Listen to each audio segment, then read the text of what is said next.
देर रात तक जागकर phone screen को देखते हुए क्या कभी आपके दिल में भी ये अजीब सी बेचैनी हुई है जब आप देखते हैं कि आपका कोई दोस्त विदेश चला गया, किसी की बहुत बड़ी कंपनी में जॉब लग गई या कोई आपसे उम्र में छोटा होने के बाद भी सफलता पा रहा है, तो अंदर से एक आवाज आती है, शायद मैं ही सबसे पीछे रह गया हूँ, मेरी लाइफ में ही कुछ अच्छा क्यों नहीं हो रहा है।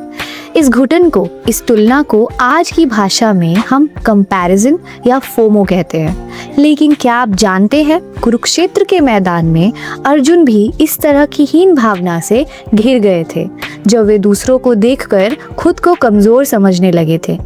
तब भगवान श्री कृष्ण ने गीता के 3 अध्याय में एक ऐसा मंत्र दिया जो आज के सोशल मीडिया के दौर में आपकी इस मानसिक बेचैनी को जड़ से खत्म कर सकता है। श्रीमद् भगवत गीता के 3 अध्याय के 35 श्लोक में श्री कृष्ण कहते हैं, श्रेयान स्वधर्मो विगुणः परधर्मात्म स्वनुष्ठितात् स्वधर्मे निघनम श्रेयम परधर्मो लयावह।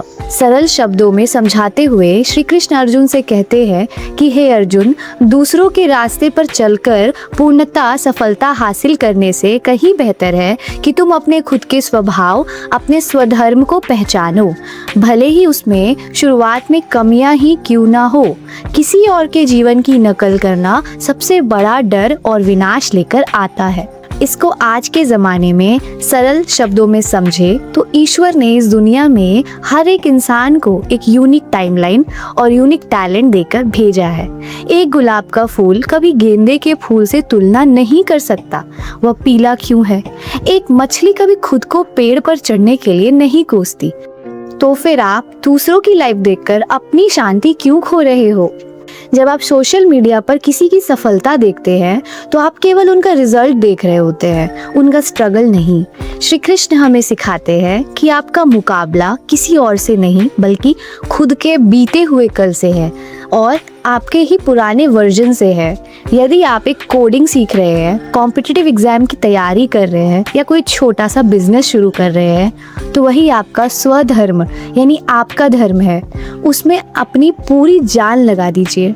जब आप दूसरों की स्क्रीन से अपनी आंखें हटाकर खुद के पन्नों पर केंद्रित करेंगे तो आपकी प्रोग्रेस को कोई नहीं रोक सकता। याद रखिए, आप पीछे नहीं छूटे हैं, आप बिल्कुल सही समय पर हैं और भगवान की निगरानी में है। दूसरों के महल देखकर अपनी झोपड़ी मत चलाइए, बल्कि अपने हिस्से के कर्म को इतनी ईमानदारी से करिए कि श्री कृष्ण खुद कहे, मुझे तुम पर गर्व है। आशा करती हूँ कृष्ण की ये बात आज आपके भटके हुए मन को सही राह दिखाएगी। अगर दिल को थोड़ी भी शांति मिली है तो कमेंट में अपनी हाजिरी जय श्री कृष्ण या राधे राधे लिखकर जरूर लगाइएगा। चैनल को सब्सक्राइब करना मत भूलिएगा। मिलते हैं अगले वीडियो में, तब तक के लिए खुश रहिए और अपने कर्म पर ध्यान दीजिए। राधे राधे।